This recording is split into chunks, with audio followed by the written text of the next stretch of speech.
হে everyone, এখন বাজে রাত্রিবেলা কটা বাজে?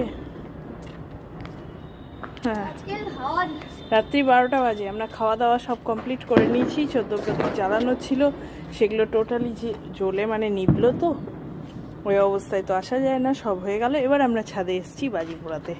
লাইটটা জ্বালালাম, বাট লাইট জ্বালাতে ভালো লাগছে না, চারিদিকে এতগুলো আলো হয়ে আছে না, মুখটা দেখা যাচ্ছে না বলে জ্বালালাম। দেখো, একটু ঘুরে নিই, তারপরে বাজি পোড়াবো। এই যে অসাধারণ লাগছে, এটাকেই বলে দীপাবলি, আলোর উৎসব।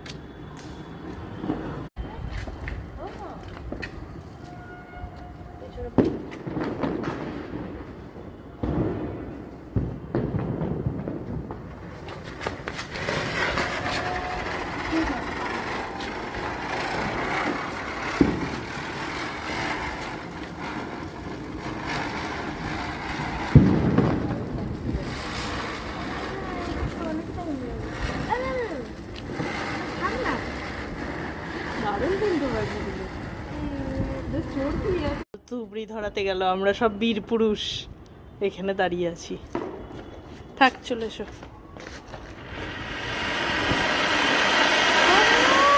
দারুণ দারুণ। আমরা সবাই না বিশাল সাহসী মানুষজন যারা এসেছি। এখন ভূতের মতো দেখা যাবে না। প্রায় মোটামুটি 100 কিলোমিটার দূর থেকে আমরা বাজি পোড়াচ্ছি, তারপরেও সেফটি প্রিকশন নিই। ফুলঝড়ি যে তাও হাতে ধরা যাচ্ছে না, সেটাকেও একটা লম্বা পাটকাঠির মধ্যে লাগানো হয়েছে, দিয়ে এত কিছু ব্যবস্থা নিয়ে আমরা জ্বালাচ্ছি। সবাই তাই করো, হাসির ব্যাপার না, আনন্দটা যেন আনন্দই থাকে।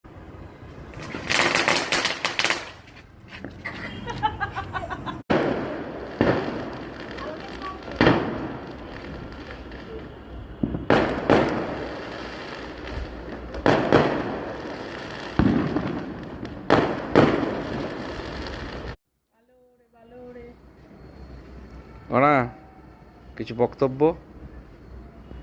নিজে পাচ্ছিস না আমি তোকে হেল্প করছি? হ্যাঁ, মাথায় কিন্তু আঙুলটা ছেড়ে হতো।